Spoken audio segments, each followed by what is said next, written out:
বললে খারাপ কি, কারণ আমার বাসায় সুন্দর একটা খাট আছে। সেটা তুমি কাঁপাও? না কাঁপাই না, হ্যাঁ কাঁপাই, কারণ সেটা কিভাবে কাঁপাই, নেচে কাঁপাই। কারণ অনেক সময় দেখা যায় কি আমি আমার জামাই খাটের উপর উঠে একটা গান ছেড়ে দিই, তো গানের ভিতরে নাচানাচি করলে খাট তো এমনি এমনি কাঁপে, আর আমার খাট কখনো কাঁপে না, কারণ অনেক দাম দিয়ে খাট কিনেছি কি কাঁপার জন্য না, যে খাট কিনে তুমি সেই খাট কাঁপাতে পারো না, ওটা কাঁপবে কেন, ওটা তো মজবুত, কারণ ওই যে ভালো কাঠ দেওয়া। তাহলে দর্শক কিভাবে জানে যে তুমি খাট কাঁপাতে পারো? তুমি কি তাহলে কম দামি খাটেও গেছো? না না না, আমি খাট কেন কাঁপাইতে যাব, কারণ আমি তো এই জিনিসটাকে ঘৃণা করি। তো এই জিনিসটাকে ঘৃণা, খাট কাঁপানো ঘৃণা করো? হ্যাঁ খাট কাঁপানো ঘৃণা করি, কারণ হচ্ছে যে অনেকে আছে যে খাট কাঁপায় নায়িকা হয়ে যাচ্ছে, খাট কাঁপাতে পারলাম না বলেই তো বড় নায়িকা হতে পারলাম। তুমি তো মাত্রই বললে তুমি খাট কাঁপাও। হ্যাঁ আমি খাট কাঁপাই। খাট কিভাবে কাঁপাই সেটা হচ্ছে, খাটের উপরে উঠলে দেখবেন যে বাচ্চারাও যদি নাচানাচি করে তাহলেও খাট কাঁপে, ওইটা কেউ তো খাট কাঁপানো বলে।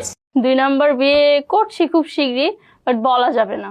তুমি সত্যি সত্যি 2 নম্বর বিয়ে করতে যাচ্ছ?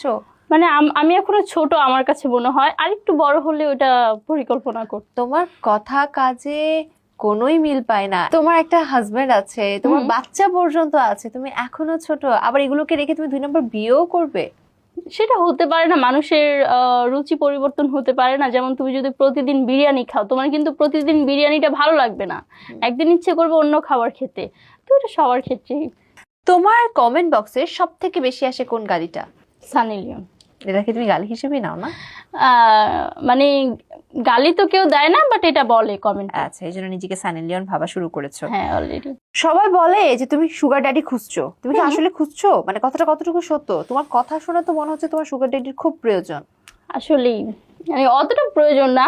আমি আমার জানা মতে আমি যতটুকু মানে ইনকাম করতে পারি আলহামদুলিল্লাহ, আমি এরকম দু একটা ছেলে আমি ইজিলি চালাতে পারবো, বাট কেন চালাতে যাব আমি? ও, তুমি সুগার মম্মি হতে চাচ্ছ?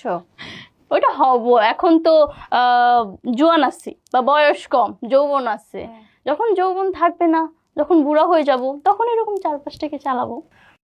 তুমি বলেছিলে টাকা থাকলে জামাই লাগে না, জামাইয়ের কাছে টাকা কিভাবে পূরণ করে? নাকি তখন আবার জামাই কিনতে পাওয়া যায় একদিনের জন্য? কোনটা? মেশিন বের হয়েছে তো।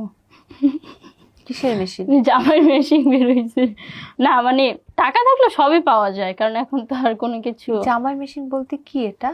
মানে ওটা বিদেশে আর কি, বাংলাদেশে মেয়েরাও চাইলে ওইটা ইয়া করতে পারবে। দেখতে কেমন এই জিনিস? দেখতে একদম পুরো একটা ছেলেরই মতো।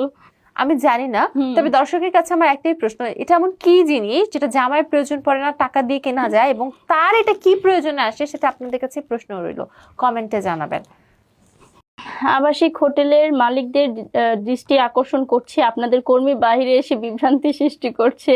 আহমেদ বিন আকাশ। আচ্ছা, আবাসিক হোটেলের মালিকদের দৃষ্টি আকর্ষণ করছি, আচ্ছা এটা এভাবে না বললে ভাইয়া আপনি ওইভাবে বলতে পারতেন যে আবাসিক হোটেলে আমার মা যেতে চায়, আমার মাকে একটু নিয়ে নেন, কারণ আমি পাট খেতে জন্ম হয়েছি, আমার কোনো পরিচয় নেই। ওটা ওইভাবে বলা দরকার ছিল, তুমি তো ওইভাবে বলতে পারোনি, হয়তো লজ্জা লাগতেছে। আমি একটা কাজ করবো না, আবাসিক হোটেলে তোমার আম্মুরে তোমার বোনেরে একটা চাকরির ব্যবস্থা করে দিব, সমস্যা নেই।